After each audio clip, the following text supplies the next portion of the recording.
대손금 할게요, 여러분들. 여기는 좀 많이 중요합니다, 이쪽.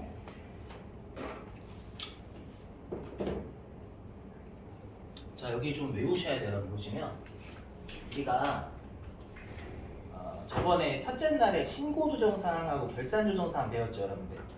맞죠? 신고조정사항이 우리가 뭐였냐면 장부에 안적으로 세법에서 강제적으로 여러분들 우리가 세무조정 강제적으로 하는 거였죠.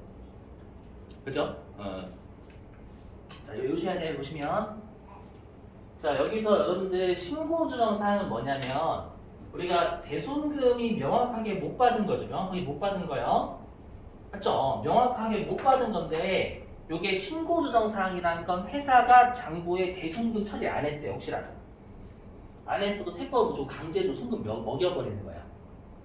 아시죠? 그래서 뭐라고 했냐면 신고조정사항은 딱 손금의 귀속 시기가 정해져 있어요. 그거잖아요. 우리가 다 들어보세요. 회사가 처리 안 해도 강제적으로 손금 산입시킨다는 건 무조건 그 연도의 손금이라는 뜻이에요. 되시겠어요? 근데 결산조정사항은 뭐였냐면 회사가 장부에 적을 때 손금을 인정받은 거니까 회사가 장부에 안 적으면 우리가 손금 안 될 수도 있다고 했으니까 얘는 손금의 귀속시기로 회사 선택할 수 있는 거. 아시죠? 그래서 여기 핵심이 뭐냐면 신고조정사항은 그 년도에 무조건 손금인 거예요. 다른 년도 손금이 아니다. 아시죠? 그럼 얘는 뭐냐면 이거예요. 회수 가능성이 제로입니다. 근데 이게 좀 애매해요, 여러분들. 제로는 어떻게 생각하시면 되냐면 주로 법에 의해서 못 받게 될 채권 이렇게 생각하시면 돼요. 법에 의해서. 법은 여러분들 딱 강제잖아요. 이게 빵퍼센트예요, 빵퍼센트. 아시죠? 해보면 자, 여러분들 소멸시효 완성 채권 이건 좀 들어보셨죠? 소멸시효 완성 들어보셨죠? 일정 기간 동안 권리를 행사하지 않으면 법에서 아예 그냥 그 권리를 소멸시키는 거 우리가 소멸시효를 완성시켰다라고 합니다. 아시죠? 그러니까 내가 예를 들어가지고 몇 년 동안 채권을 내가 달라고 안 한 거예요. 그러면 채무자는 어떤 생각을 하냐면 채권자가 자기가 채권이 있는 걸 잊어버렸나 보다라고 생각하겠죠. 맞죠? 갑자기 채권자가 와가지고 야 내가 10년 전에 빌려줬던 그 돈 갚어 라고 하면 채무자는 여러분 예측한 그 가능성이 떨어지는 거죠. 그건 보호해줘야 돼. 아시죠? 그래서 실제로 여러분들 은행에서 돈 빌리면 은행에서 자꾸 통지서 보내는 게 나 받을 의지 있으면 그 뜻이에요. 그거 안 날리면 소멸시 완성돼 버리거든요. 아시죠? 그럼 얘도 법에서 마감시킨 거니까 못 받게 되는 거 맞습니다. 완벽하게. 아시죠? 자, 그 다음에 두 번째 짝대기는 뭐냐면은요, 우리 회사가요, 거의 지금 망해가, 쓰러져 가면 살려주세요 라고 우리가 법원에다가 어떻게 살아갈 건지를 제출합니다. 근데 법원이 그걸 검토해보고요, 얘네들을 살려줬을 때 국익이 크면 살려요. 그래서 그게 대표적인 쌍용차입니다. 쌍용차 그 직원들을 고려해가지고 얘네들을 쌍용차를 살리는 게 낫겠다 해서 그 법원이 살려준 거거든요. 지금 또 분쟁을 하고 있긴 하지만 아시죠? 근데 만약에 얘를 죽였을 때 이게 더 커. 그럼 가서 죽여버려 거기서 터져 이렇게. 아시죠? 근데 살려준 거예요. 그래서 그게 회생할 계획을 허가해 준 거예요. 인가가 법원에 준 법원이. 아시죠? 결정. 또는 그러면 법원이 이렇게 되는 거예요. 법원이 그러면 살아가려고 하는 애들은 채무가 더럽게 많을 거란 말이에요. 그거를 일정 부분 면제해 주거나 아예 면제를 해주거나 일정 부분 깎아주거나 법에서 깎아줬으니까 반대로 채권자는 법에서 못 받게 된 거죠. 일부나 아니 전체나. 이해되세요? 그게 회생계획 인가의 결정 법원의 면책 결정입니다. 이것도 법원이니까 법이죠, 법. 되셨어요? 자, 그 다음에 세 번째 짝대기는 뭐냐면 요거예요. 세 번째 짝대기 보시면 뭐냐면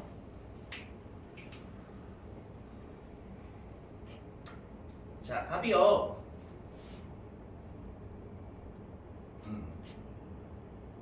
을한테 채권이 1억이 있대요. 1억 있었고 이 을은 뭘 가지고 있냐면 이 을이요. 뭘 가지고 있냐면 토지 얼마나 가지고 토지 4억짜리 가지고 있대.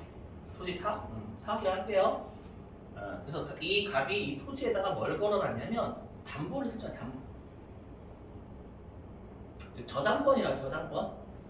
여기서 담보라는 저당권 설정한 거 저당권. 돈 빌려주면서 토지에 담보 걸어놓은 거예요. 이해되시겠어요? 근데 요 을이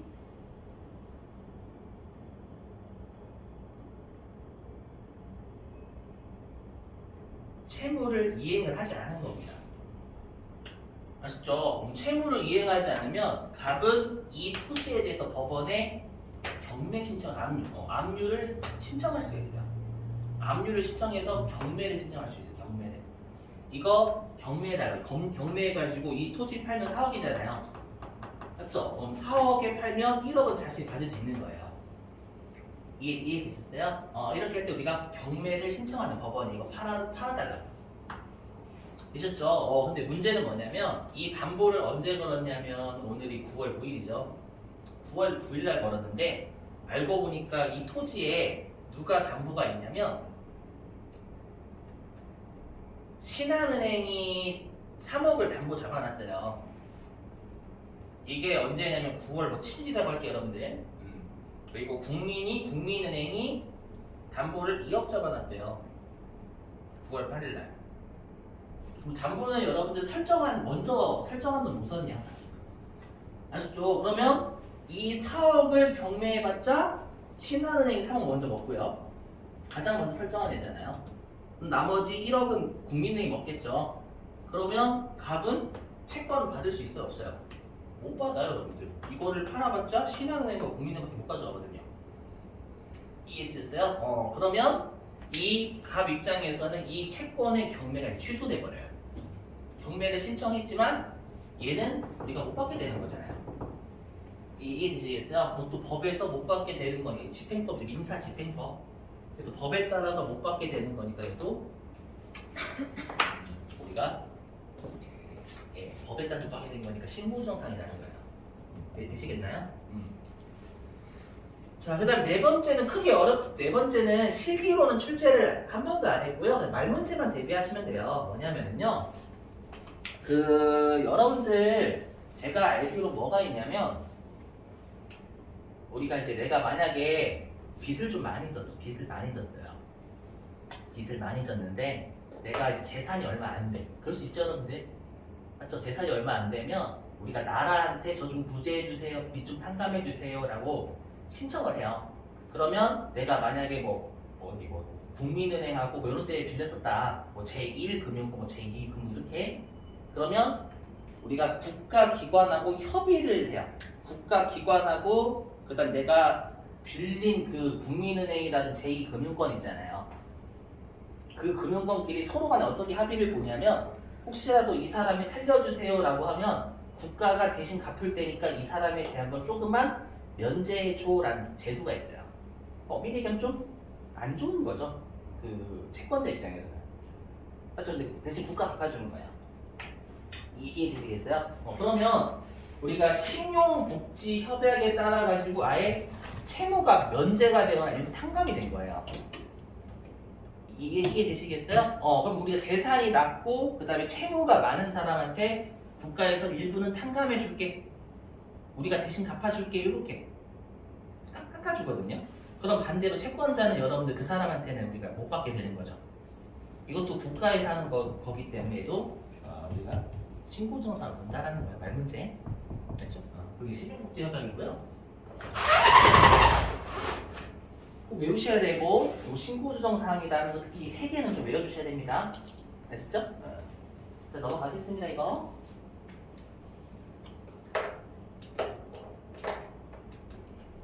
그리고 방금 말씀드린 손금의 귀속 시기가 강제가 돼요. 무조건 그 사유를 충족하는 날에만 송금입니다.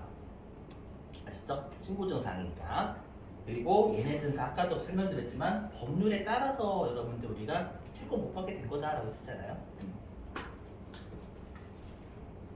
자, 그 다음에 이제는 두 번째 결산조정사항이에요. 우리가 결산조정사항은 뭐였냐면 장부에 반영해야지만 송금이지 세법에서 야 무조건 그냥 돼 송금이 그게 아닌 거예요.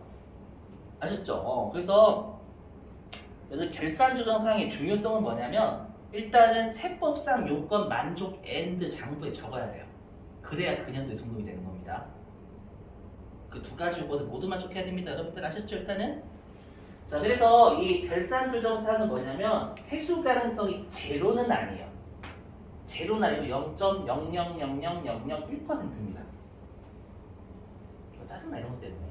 그렇죠? 신고조정사 회수 가능성이 제로고요. 여기는 회수 가능성이 0.00001%예요. 그러니까 이거 어떻게 생각하시냐면 그 법에 의해서 못 받게 되는 건 아닌 거예요. 아셨죠? 이거 전부 다 그렇습니다, 여러분들. 보시면 자, 파산, 형의 집행, 사망. 특히 여러분들 생각해보세요. 사망했을 때 상대방이 사망하면 못 받게 되는 거 맞죠? 사망하면 네, 그 악을 찾아가서 받아낼 수도 있는 거잖아요. 그러니까 이거 전부 다 법에 의해서 못 받게 되는 건 아니에요. 아시죠? 그래서 우리 시험 멘트로 잘 나오는 게 파산, 그 다음에 사망, 뭐 행방불명 이런 거 실종 얘기하는 겁니다. 얘 결산조정사항이라는 거 조심하셔야 돼요, 여러분들. 법에 의해서 못 받게 되는 거 아니니까. 아시죠? 자, 그 다음에 요겁니다. 요거 보시면 자, 부도 발생일로부터 6개월 이상 지나. 이거 아마 어디 배우셨죠, 여러분들? 우리 어디냐 우리가 부가가치세에서 배웠어요. 대손세 문제에서요. 맞죠? 그래서 부도 발생일로부터 6개월 이상 지난 수표. 여기에서 여러분들 수표는 선일자 수표 같은 거 얘기해요. 그럼 우리가 수표라는 건 여러분들 은행에 뭔가 은행에 그 직인이 있죠. 직인이 있고 그 다음에 어음상의 채권 이렇게 되어 있어요. 그럼 우리가 어음도 여러분들 약속이 있죠. 맞죠? 근데 여기 보시면 자, 외상 매출금은 원칙적으로 인정을 안 하려고 해요. 세법에서. 차이점 뭐냐면 어음이나 수표나 뭐가 있냐면 회사에 약속된 직인이 있고 은행에 직인이 있거든요. 맞죠? 그럼 이건 확인이 되죠. 근데 외상 매출금은 뭐냐면 말로 한 외상이 연결이에요. 막 언제까지 갚을게 라고 하고 어음은 딱 만기가 정해져 그 측정이 있잖아요. 근데 외상 매출은 그게 없어. 말로 언제까지 갚을게만 있는 거야. 이해되세요? 응? 그래서 원칙적으로는 인정을 안 해주려고 하는데 중소기업은 인정해줘요. 채권자가 중소기업은 인정해. 채권자가. 왜냐면 중소기업은 여러분들 외상 매출금밖에 있을 수가 없어요. 왜냐면 중소기업은 여러분들 대기업한테 어음 써주세요 하면 꺼져. 그렇게 할 수 있잖아요, 여러분들. 맞죠? 그럼 외상으로 할게요. 이렇게. 아시죠? 중소기업 회수 능력이 떨어지니까 너만 외상 매출금 인정해 줄게 이거예요. 아시죠? 삼성이 어음 달라고 줘야지 당연히. 맞죠? 그때 만약 이상한 기업이 어음 좀 주세요 이렇게 할 수가 없겠죠. 대기업하고 거래하면서. 맞죠? 그래서 인정. 근데 중요성은 좀 떨어지 말 문제 요거 대비해서 중소기업 외상 매출금 인정한다는 거. 자, 그 다음에 또 뭐가 또 시험에 나오냐면 요거예요. 뭐냐면 자, 회수기일이 6개월 이상이 지난 이것도 배우셨을 거예요, 여러분들. 6개월 이상 지난 30만 원 이하의 채권. 어떻게 생각하시냐면 더 보세요. 자, 여러분들이 만약에 어떤 제주도에 사는 친구한테 10만 원 빌려준 거예요. 그래서 10만 원 빌려줬어. 근데 친구가 안 갚네. 그래서 여러분들이 전화해가지고 야, 너 10만 원 안 갚을 거야? 나 제주도 간다. 그래서 친구가 뭐라고 하냐면 와, 오던가. 그 말은 뭐예요? 너 10만 원 받기 위해서 비행기 값이 더 나오고 그 뜻이잖아요. 못 받게 되는 거예요? 아닙니다. 비행기 타고 가면 돼요. 나는 돈이 중요한 게 아니라 너를 죽이겠다는 거예요. 맞죠? 뭐 일말에 받을 가능성이 있잖아. 그래도 이런 느낌? 아셨죠?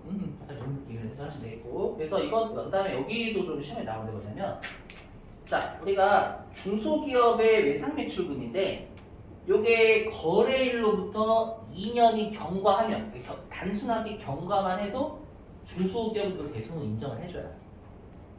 아셨죠? 2년. 요거는 말 문제로 출제를 할 수도 있을 것 같은데 그렇게 잘 나오는 편은 아닐 거예요. 네, 물론 중소기업을 하더라도 특수관계자와의 거래에서는 안 됩니다, 당연히. 아셨죠? 특수관계자의 거래에서는 얄짤 없습니다. 아무튼 이쪽 특히 여기 파산 색깔 있는 거 위주로 외우시면 돼요. 아시죠? 꼭 외우셔야 돼. 너무 중요합니다. 자, 그리고 여기 요거예요, 핵심 요거. 보시면 여기 보시면 우리가 핵심 이거야. 요건만 충족하면 우리가 아까 신고조사 요건만 충족하면 금년도에 송금이었죠. 그죠? 근데 우리 결산조서이 뭐예요? 장부에 기록할 때 송금이다 그거였잖아요. 그래서 핵심이 뭐냐면 더하기지, 더하기야. 법의 요건을 충족 앤드 장부에 비용 처리해야 돼요. 안 하면 금년도에 송금 아닌 겁니다. 이거 좀 조심하셔야 돼. 장난을 칩니다, 여러분들.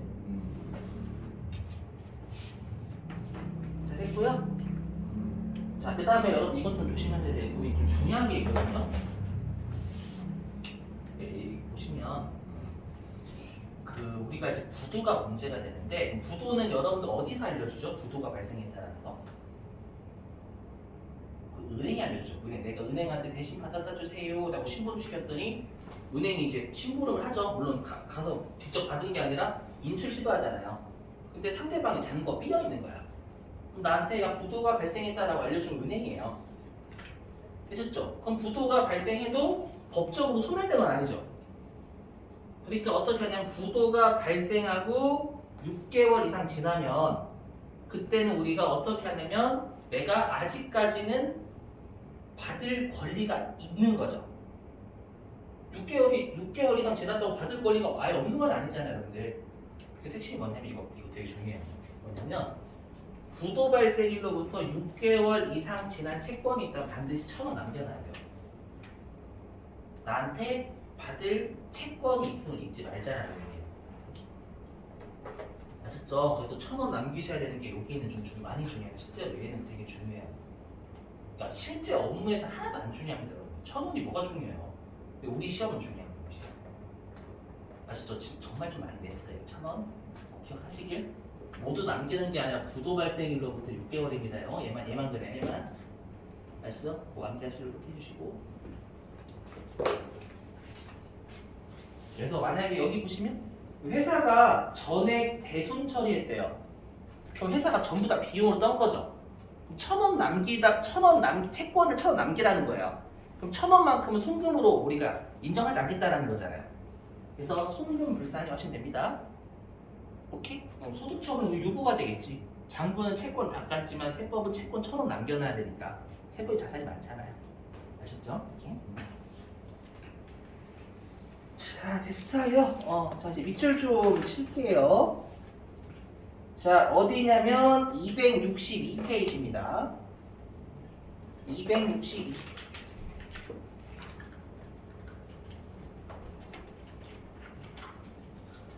자, 262페이지의 맨 아래 제2절 대손금입니다.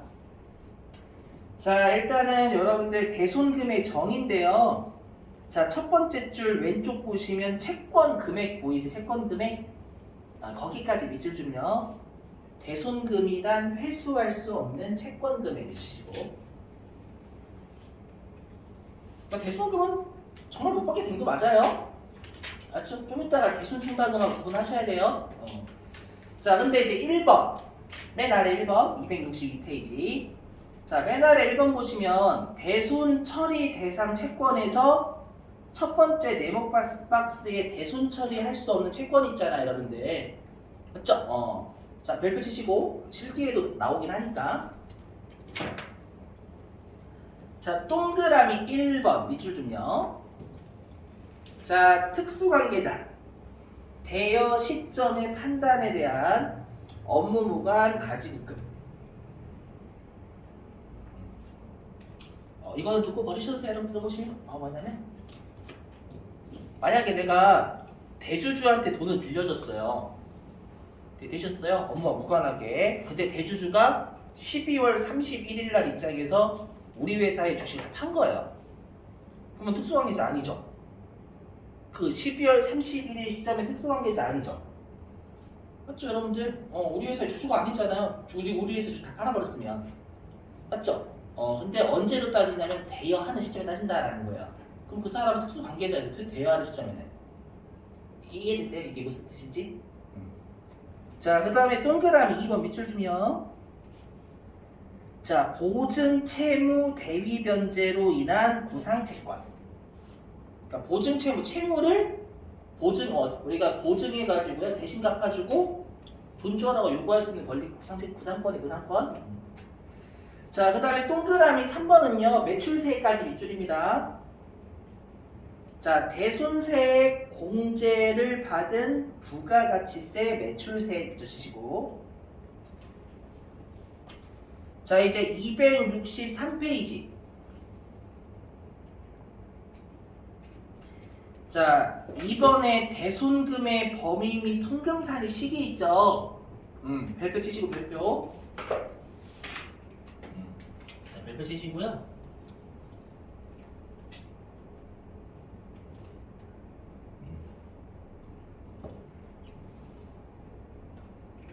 자, 일단 그 어디냐면 신고 조정 사항 있죠, 여러분들. 신고 조정 왼쪽에 그 신고 조정 사항 보이시나요? 자, 동그라미 1번에 소멸시효 완성 밑줄. 소멸시효 완성 밑줄. 자, 그다음에 동그라미 2번 회생계획 인가의 결정 밑줄. 그다음에 두 번째 줄에 법원의 면책 결정 밑줄.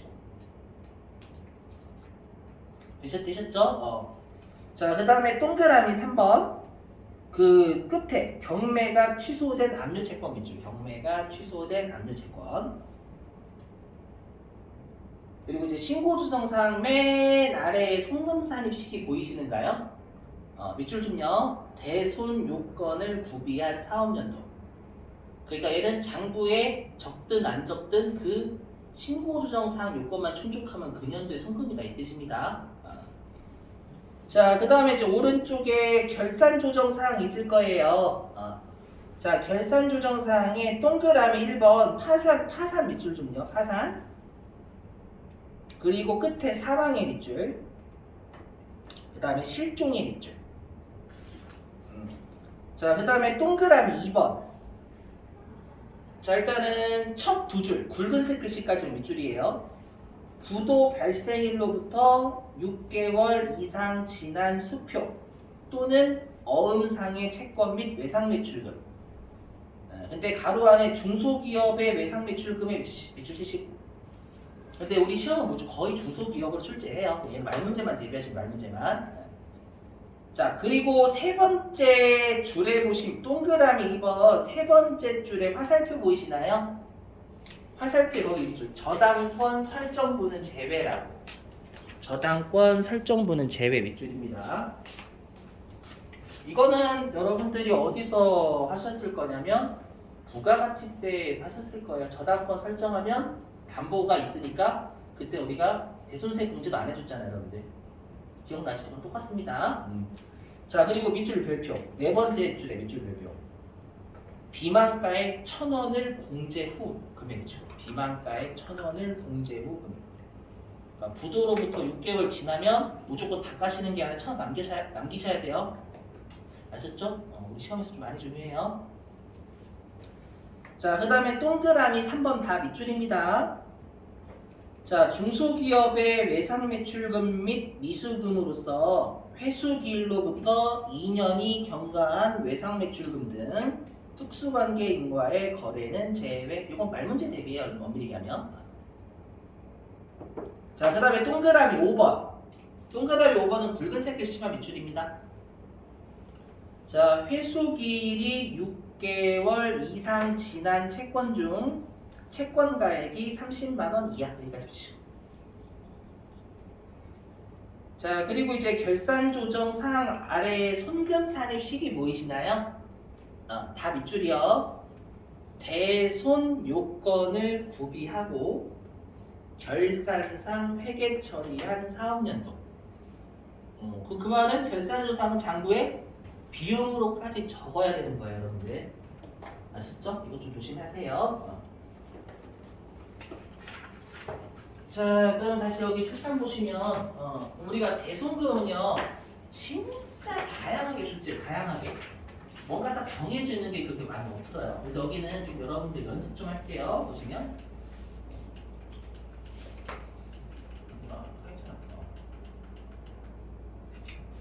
자, 대손금의 세무조정 유형입니다. 이거 좀 알고 계시죠? 교재 없어요? 자, 해보죠. 보시면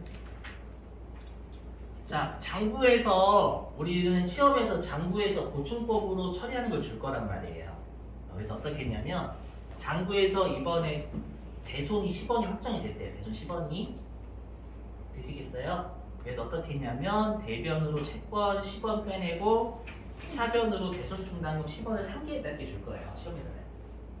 아시죠? 근데 중요한 게 뭐냐면 우리는 세법은 총액법이잖아요. 총액법이기 때문에 보충법으로 시험에 나오는 걸 총액법으로 이렇게 돌리셔야 됩니다. 회사가 대손금 처리한 거예요. 총액법 관점에서는. 네, 대신 좀 꾸려세우면 돼요, 여러분들. 아셨죠? 이렇게. 자, 근데 이게 어떤 채권이냐면 부도 후 6개월이 경과한 게 아니라 부도 후 3개월이 경과한 채권이에요. 그럼 이건 세법에서는 대손 인정해줘요, 안 해줘요? 안 해주죠. 6개월이 지나야 되잖아요, 여러분들. 맞죠? 그래서 세법상 요건을 만족 못한 거예요. 이해되셨어요? 세법상 요건 만족하지 못하면 세법은 야 채권을 왜 까니? 이거죠. 채권 까지 마. 그 다음에 비용을 왜 처리하니 비용 인정 못해 이거잖아요, 여러분들. 되시겠나요? 요거. 그럼 세무조정이 장부가 비용 처리했지만 비용 처리하고 받아들이셔야 돼. 비용 처리했지만 세법은 비용이 아니니까 세법이 비용이 많아야 적어요. 적죠? 적으니까 송금불산이 맞죠? 그 다음에 장부는 채권을 깐 거죠. 근데 세법은 채권을 안 깠으니까 세법이 채권이라는 자산이 많을 거란 말이에요. 그죠? 그래서 유보가 되는 거예요. 있었죠? 그러면 얘가 손금불산이면 대손금의 손금불산이죠. 맞죠? 그럼 유보로 따지면 얘는 채권의 유보가 돼요. 되셨죠? 이렇게? 자, 아래 거 아래 거. 자, 장부에서 대손 처리 안 했다 이 뜻입니다, 여러분들. 근데 이 채권이 뭐냐면 X 1년도에 소멸시효가 완성된대요. 그럼 여러분 소멸시효 완성은 우리가 앞으로 그냥 신고조정사항 이렇게 안 하고 신고해요, 결산 이렇게 좀 할게요. 그러면 우리가 이 소멸시효 완성은 신고해요, 결산이에요? 신고라고 했죠. 신고조정사항이란 말이에요. 그럼 우리가 신고조정사항이면 X 1년도에 송금이에요? 아니면 장부에서 적었을 때 송금이에요? 그렇죠. 무조건 그 연도에 송금이에요. 신고조정사항. 그렇죠. 그 말은 뭐냐면 세법에서는 야 소멸시효가 완성됐으면 대변으로 채권 까야지. 그 다음에 대손금 비용 처리해야지. 이거죠. 이해했어요? 그럼 세법이 비용이 많죠, 여러분들? 많으니까 송금사니. 그렇죠? 그리고 세법이 채권이 적을 거예요. 왜냐면 세법은 채권 깠거든. 그렇죠? 채권이라는 자산이 적으니까 자산이 좀 많이 쓰이고. 되셨어요? 얘가 송금산입으로 따지면 대손금의 송금산입이고요. 그렇죠? 우리가 마이너스 유보로 따지면 채권의 마이너스 유보가 되겠죠. 되셨어요? 자, 근데 이제 X 2년도에요. 부도 후 15개월이 지났대요. 우리가 항상 그 부도 후 몇 개월이 됐는지는 12월 31일로부터 따지거든요. 아무튼 그럼 우리가 부도 후 15개월이 지났으면 부도 후 6개월 경과했죠? 맞죠? 그럼 중요한 게 뭐냐? 자, 우리가 부도 후 6개월 이상 지난 건 결산조정사항이잖아요. 그럼 결산조정사항은 일단 법의 요건 만족해야 돼요. 만족했죠? 그리고 장부에서 적었어요, 안 적었어요? 전년도에 적었잖아요. 그러니까 이 두 가지 요건을 모두 만족한다는 건 시기가 똑같은 시기가 아니라 적고 만족하면 근현대 송금이라는 거예요. 전년도에 적었었죠. 근데 적었는데 요건 만족 못했었잖아요. 그래서 세법은 X 1년도에 송금은 아니었지만 전년도에 이미 적어놨고 올해 요건 만족했으면 올해 연도에 여러분 채권 까는 거죠. 이게 되시겠어요? 무슨 말인지? 됐죠? 자, 근데 장부는 전년도에 채권 깠기 때문에 올해 또 채권 못 가지. 맞죠? 장부는 대손 처리 X 2년도에 안 할 거란 말이에요. 되셨어요? 그러면 얘 송금 불산입이에요? 송금 산입이에요? 송금 산입이죠. 맞죠? 무시하시고. 그 다음에 채권이 세법이 많아요, 적어요? 적죠, 여러분들? 자산이 대변에 있으면 자산이 감소입니다. 세법이 채권이라는 자산이 적으니까 마이너스 6이죠. 근데 얘는 어떻게 쓰냐면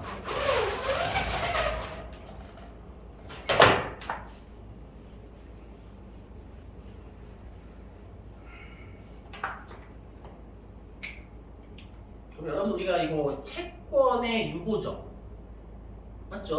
그러면 우리가 자산의 유보면 장부가 많아요? 세법이 많아요? 응? 자산의 유보잖아요. 그럼 어디가 많아요? 자산이 세법이 많은 거죠. 그렇죠? 유보니까. 맞죠? 그래서 여기 있어요. 세법상 대손 요건을 충족하면 세법이 채권 깔 거잖아요. 맞죠? 그 말은 뭐냐면 세법상 요건을 충족하면 장부와 세법의 금이 같아져요. 채권의 금액이. 왜냐면 장부는 X 1년도에 채권 10 같죠. 근데 세법은 채권을 안 까니까 장부가 세법이 채권이 많지 안 깠기 때문에 하지만 X 2년도에 세법에서 깔 거잖아요.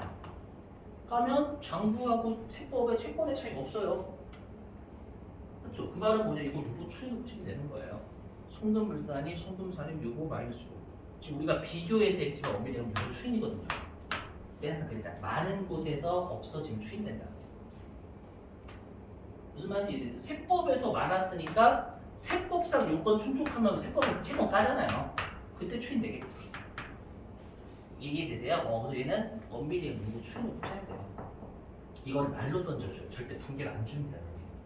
그냥 말로 던져줘, 말로. 어떻게 말로 줄 거예요? 이렇게 줄 거예요. 뭐냐면 이렇게 줄 겁니다. 전년도에 대손, 전기에 이렇게 X 2년도 단계라고 하면 전기에 대손금 부인되었던 채권이 올해 대손 요건을 세법상 대손 요건을 충족할 때도 줄 거예요. 말로 던집니다. 그렇죠? 그럼 전기에 대손금을 부인했다라는 건 채권 까는 거 인정하지 않았다 그 뜻이에요. 이해되세요? 그럼 세법이 채권이 많겠죠. 대손금을 부인했다라는 건 채권 까지 말란 얘기잖아요. 그럼 세법이 채권 많았을 거니까 단기에 세법상 요건 충족하면 세법이 채권이 이제 없어지겠죠. 그럼 추인이 일어나는 거 이렇게 주지 말로 줘요. 말로. 붕괴를 안 주고. 아시죠? 지금 여기가 진짜 어려워요. 좀 대손 쪽이. 그래서 지금 연습하는 거예요. 연습. 아시죠? 그러니까 지금이야 당연히 여러분들 몇 번 이렇게 하시다 보면은 추인을 해야 된다는 게 느껴져요. 얘는 또 시험에 어디에서 또 잘 나오냐면 우리가 유보잔액 관리하는 자저늘표라고 있죠. 자저늘표에서 잘 내요. 외상매출 요거. 채권, 우리가 소멸시 채권 이렇게 까는 거, 추인하는 거 또 잘 내요.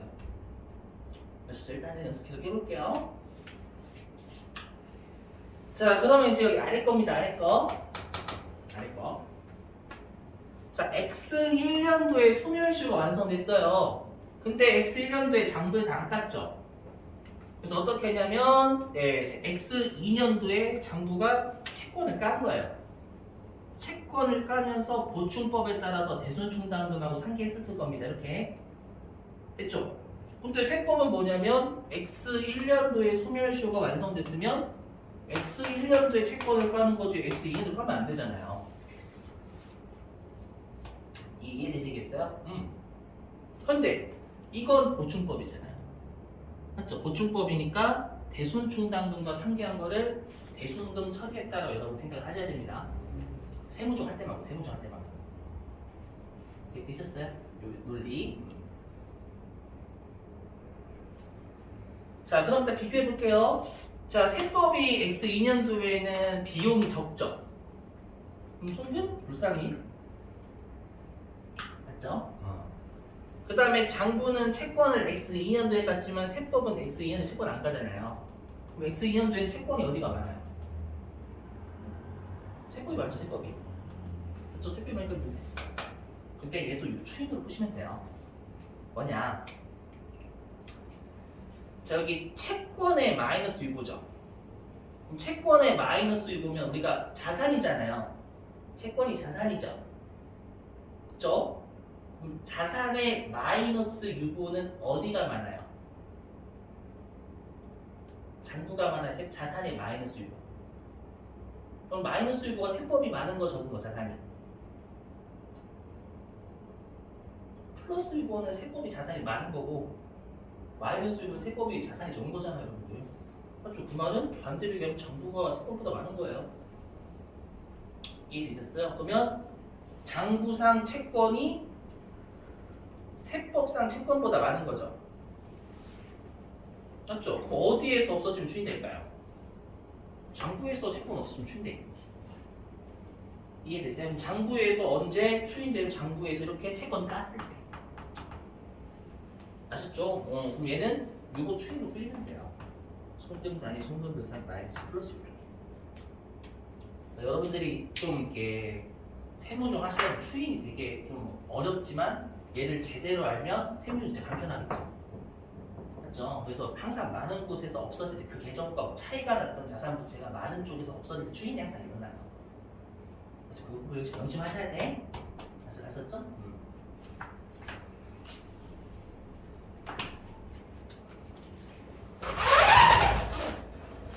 자, 그럼 하나 더 연습을 할게요.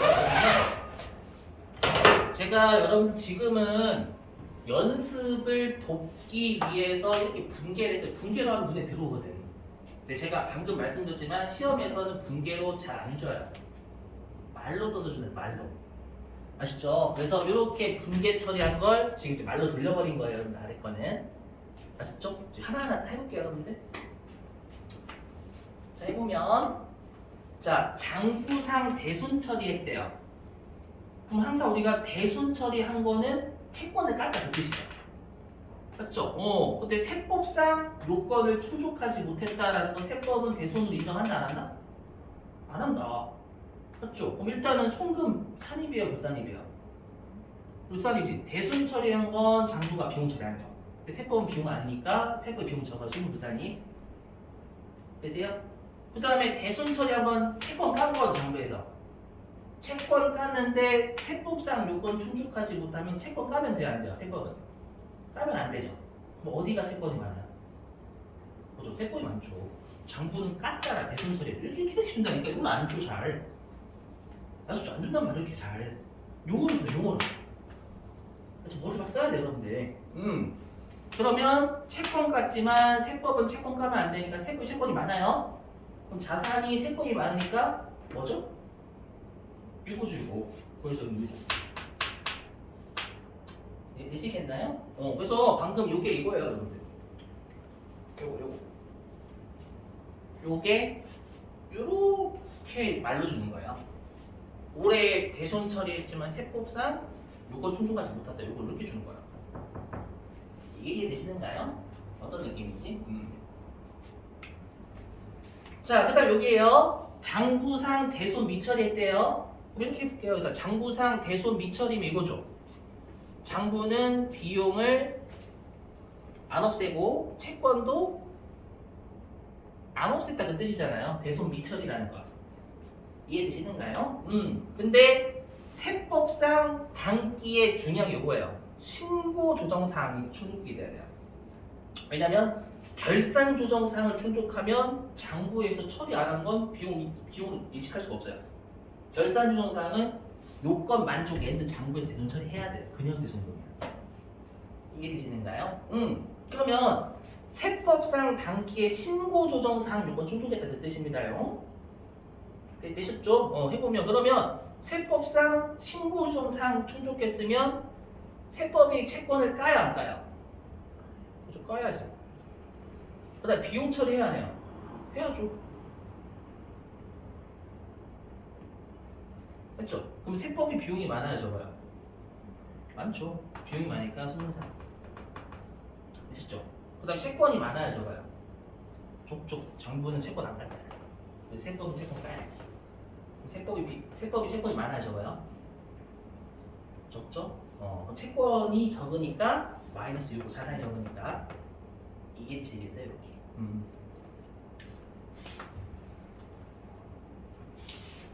그래서 요게 뭐냐면 요겁니다.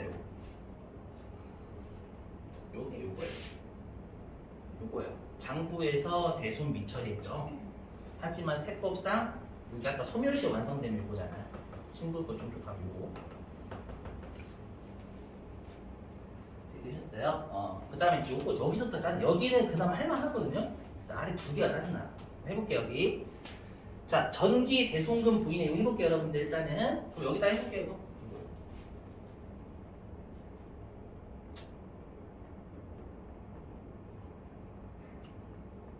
이렇게 좀 번호 좀 부여할게요. 요게 1, 요게 2, 요게 3, 요게 4 이렇게 해서 해볼게요, 여러분들. 그럼 세 번째, 세 번째. 이렇게요. 자, 전기의 대손금을 부인했대요. 뭐 보이세요, 요거? 그럼 전기의 장부에서 대손 처리한 거야, 안 한 거예요? 네? 한 거예요. 부인은 항상 우리가 시인하고 부인은 뭐예요? 세법에서 그렇게 했냐는 거잖아요. 전기의 대손금을 부인했다는 건 장부에서 대손 처리하고 인정하지 않았다 그 뜻이에요, 여러분들. 이해되시겠나요? 그 말은 뭐냐면 전기의 장부에서 대손금이라는 비용 처리하면서 채권 깐 거예요. 이해되시겠나요? 무슨 말인지? 다시 여기 좀 맞춰야 돼서 칸이 좀 작아가지고 다시 해줘볼게요.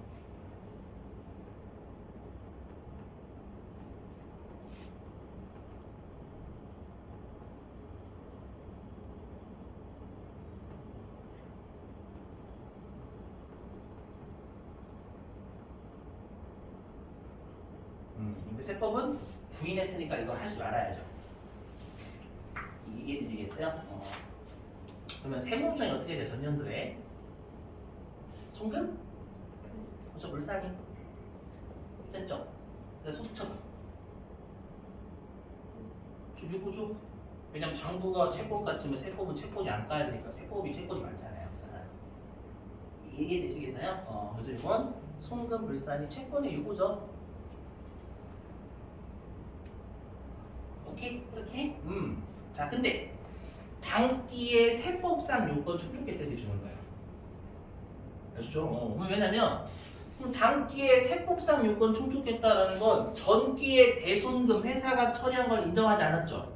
그럼 당기의 회사가 대손 처리해야 해요. 그렇죠? 안 하지. 전년도 이미 했는데. 이해되세요? 근데 세법상 얘기는 여긴 신고가 없죠. 왜냐면 장부에서 대손 처리를 했기 때문에 결산조정사항이든 신고조정사항이든 올해연도에 송금 변함이 없어요. 이해되시겠어요? 그럼 올해연도에 세법은 채권을 까야죠. 맞죠? 신고조정사항이면 근연도에 송금 맞고 결산조정사항이면 요건 충족에도 장부에 전년도 적었잖아요. 되셨죠? 그럼 얘는 세무조정이 송금? 산입. 맞죠? 그 다음에 소득처분. 마이너스 이거. 세법이 채권이 적잖아요. 근데 중요한 건 뭐냐면 이거 유보 추인이에요. 왜냐? 채권의 유보라는 건 세법이 많은 거죠, 채권이. 맞죠? 세법에서 없어질 때 추인돼. 세법에서 요건 충족하면 추인되는 거지. 그래서 이거 추인을 보시면 돼요. 되셨죠? 그래서 여기 송금산이 채권에 마이너스 대손금. 중요한 게 뭐냐면 얘예요. 여기 유보가 있는 거죠. 채권 전기 대손금 부인의 유보죠. 유보가 있다는 거, 채권의 유보가. 그럼 생각을 해보시죠. 전기의 대손금을 부인해서 일단은 송금 불산. 그 다음에 대손금이라는 건 장부에서 채권 깐 거죠. 근데 부인, 그러니까 세법은 채권 까지 마 이거잖아요. 이해되세요? 그럼 채권이 세법이 많아져, 전년도에. 많아요. 부인했으니까 채권 까지 말지 맞잖아요. 그래서 기초 채권에 누구가 있다는 걸 명심하셔야 돼요. 그리고 좀 이따가 채권이 여러분 두 가지가 필요해요. 기초 채권, 기말 채권 이게 필요해서 그래요. 좀 이따가? 아무튼 좀 이따가는 내일이든 아마 오늘 안에는 실리를 못해요. 여기가 워낙 여러분들 방대해가지고 양이. 아셨죠? 우리 출제 좀 많이 했거든요. 실제. 됐죠? 말풀이. 자, 그 다음에 동그라미 4번에 여기 동그라미 4번. 이제 요거에 여기. 자, 그럼 우리가 전기의 대손금을 시인했대요. 그럼 이 말은 뭐냐면 전기의 세법은 대손금이었다 그 뜻입니다, 여러분들. 맞죠? 근데 단기의 장부에서 대손 처리했다라는 건 전기의 장부에서 했다라는 거 안 했다는 거예요. 그래서 아는 겁니다. 단기에 했다라는 건 줬는데 안 간 거지. 맞죠? 그래서 어떻게 대손금 시인액이 아니라 대손금 송금 산입액이 엄밀하게 맞겠네요. 송금 산입액 이렇게 시인액이라는 건 왠지 회사가 비용 처리한 걸 시인한 것처럼 보이니까. 그래서 전기의 대손금 송금 산입액 맞죠? 왜 송금 산입했냐면 장부에서 안 했으니까. 이게 되시겠어요? 그럼 세법은 송금 산입이라는 건 채권 까라는 얘기잖아요. 맞죠? 그리고 대손금이나 비용자를 하는 거죠. 이해되시겠나요? 그럼 세무는 어떻게 돼요? 일단 비용이 세법이 많으니까 송금산입 맞죠? 그리고 세법이 채권이 많아요, 적어요? 적죠. 채권 까는 거니까요. 되셨어요? 세법이 채권이라는 자산이 적으니까 마이너스 이거죠. 되셔요? 자, 근데 단기에 장부에서 대손 처리했대요. 그럼 장부에서 대손 처리했다라는 건 장부에서 단기에 채권 까면서 비용 처리했다는 뜻이잖아요, 여러분들. 되시겠나요? 근데 전기의 세법에서 송금 산입했다라는 건 우리가 강제적으로 송금 먹인 거죠. 그럼 그 말은 뭐냐면 올해 세법은 채권을 까면 돼요, 안 돼요? 안 되지. 전년도에 송금 산입했다는 건 전년도에 비용 인정하면서 채권 까는 거잖아요. 그럼 올해 올 때는 아니지. 이해되세요? 송금, 불산입, 세법이 비용 적기 때문에. 그 다음에 세법에 채권이 많아요, 적어요? 많죠? 장부는 채권 깐 거임. 근데 세법은 채권 올해부터 안 까잖아요. 그죠? 채권이란 자산이 많으니까 이거죠, 이거. 되세요? 근데 얘도 뭐냐면 이거 추인이에요. 여기 채권의 마이너스 유보는 장부가 많은 거, 세법이 많은 거. 이거 마이너스 유보는 세법이 자산이 적은 거잖아요. 장부가 많은 거 몇 얘기하나요? 장부가 많은데 장부에서 대손 처리하면 장부에서 채권 까잖아요. 많은 곳에서 까면 감소죠. 추인이죠, 추인. 이해되세요? 그래서 얘는 이거 추인으로 푸시면 돼요. 미리 얘기하죠. 그리고 송금산이, 송금불산이 마이너스 6 플러스 6. 됐죠? 근데 얘는 뭐냐면 채권에 기초에 마이너스 요구가 있는 거죠. 맞죠? 전년도에 세법에서 대손금을 시인했다라는 건 세법에서는 비용 처리하고 채권가 한 거잖아요. 그럼 비용이 세법이 적으니까 마이너스 요구죠. 맞죠? 채권이 적으니까. 이해되세요? 그래서 이게 말로 던져주면 진짜 어려워요. 요거는 쉬운 그나마 나은데. 됐죠? 자, 일단 여러분들 10분 쉬었다가 우리 6시에 한 48분 됐나요? 네. 우리 6시에 여러분들 마지막 할게요. 일단 또 말문제 대비입니다. 말문제 대비.